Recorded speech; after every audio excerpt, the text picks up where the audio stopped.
নতুন আলু আর সিম দিয়ে অনেক মজাদার একটি রান্না করব। চলুন তাহলে দেখি এই সহজ রান্নাটা কিভাবে করা হয়। প্রথমে চুলায় একটা প্যান বসিয়ে দিয়েছি আর এখানে আমরা দিয়ে দিচ্ছি 1/4 কাপ সয়াবিন তেল। তেলটা যখন গরম হয়ে আসবে তখন আমরা এখানে দিয়ে দিব পেঁয়াজ কুচি। আমি এখানে 1/2 কাপ পেঁয়াজ কুচি নিয়েছি আর 1/4 কাপ দিয়ে দিচ্ছি রসুন কুচি। আর এখানে আমি দিয়ে দিচ্ছি প্রায় 10টা থেকে 12টার মতো কাঁচামরিচ ফালি করে কাটা। আর আমরা কিন্তু এখানে শুধু কাঁচা মরিচটাই দিব, অন্য কোনো মরিচ দিব না, তাই মরিচটা একটু বেশি করেই দিতে হবে। এখন আমি পেঁয়াজ মরিচ রসুনটাকে আমি একটু লাল লাল করে ভেজে নেব। আর এই ভাজির ক্ষেত্রে কি করবেন, এইগুলাকে একটু লাল লাল করে ভেজে দিবেন, তাহলে দেখবেন অনেক বেশি মজার হয়। তারপর এখানে আমাদের লাগবে স্বাদ মতো লবণ আর 1/2 চা চামচ দিয়ে দিচ্ছি হলুদের গুঁড়া। এখানে কিন্তু আমাদের আর কোনো মশলাই লাগবে না। এই রান্নাটা একেবারে সিম্পল আর খেতে কিন্তু দারুণ মজার হয়। তারপরে এখানে আমি নিয়েছি আলু আর সিম কেটে, আমি নতুন আলু কেটে নিয়েছি আর সিম কেটে নিয়েছি। আর এই রান্নাটা নতুন আলু আর সিম দিয়ে করলে অনেক বেশি মজার হয়। তারপর এগুলাকে আমি পানিটাকে ঝরিয়ে তারপর এখানে আমি দিয়ে দিচ্ছি।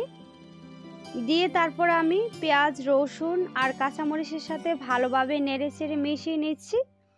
মিশিয়ে নেওয়া হয়ে গেলে তারপর ঢাকনা দিয়ে ঢেকে আমি এখন রান্না করব আরও 7 থেকে 8 মিনিটের মতো।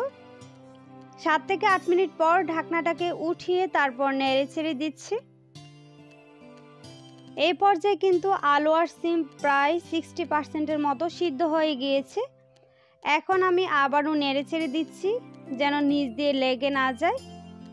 এভাবে নেড়ে ছেড়ে ভালোভাবে মিশিয়ে নিয়ে তারপর আমি আবারও ঢাকনা দিয়ে ঢেকে রান্না করব আরও 5 থেকে 6 মিনিটের মতো। এখন ঢাকনা দিয়ে ঢেকে দিচ্ছি। 5 থেকে 6 মিনিট পর ঢাকনাটাকে উঠিয়ে নিচ্ছি। উঠিয়ে তারপর নেড়ে চেড়ে দিচ্ছি। এখন কিন্তু এই সবজিগুলো প্রায় 90%-এর মতো সিদ্ধ হয়ে গিয়েছে। এখন আমি আবারও নেড়ে চেড়ে সবগুলো উপকরণ ভালোভাবে মিশিয়ে নিচ্ছি। তারপর এখানে আমি দিয়ে দিচ্ছি মূল উপকরণ। আমাদের যে মূল উপকরণ তা হচ্ছে গিমা ভাজি। কার দেশে কী নামে বলে আমি জানি না, তবে আমাদের দেশে গিমা বলে। আর এটা একটু তিতে হয় খেতে, কিন্তু দারুণ মজার হয়। আমার খুবই পছন্দের একটা সবজি বলতে পারেন। এটা দেওয়ার পর তারপরে আমি সবগুলো উপকরণ একসাথে ভালোভাবে নেড়েচেড়ে মিশিয়ে নিচ্ছি। আর এখানে কিন্তু প্রত্যেকটা সবজি আমাদের বাসার, সিম আলু তারপর আপনার গিমা সব উপকরণ কিন্তু আমাদের বাসার। আর ফ্রেশ যে কোনো সবজি কিন্তু রান্না করে খেতে অনেক মজার হয়। এটা দেওয়ার পর আরও 1 থেকে 2 মিনিটের মতো রান্না করব। এটা দেওয়ার পর কিন্তু বেশি একটা রান্না করতে হয় না। 1 থেকে 2 মিনিটের মতো নেড়েচেড়ে রান্না করার পর তারপর এখানে আমি দিয়ে দিচ্ছি ধনিয়া পাতা কুচি। এটা অপশনাল, যদি থাকে তাহলে দিবেন, আর যদি না থাকে তাহলে দেওয়ার দরকার নেই।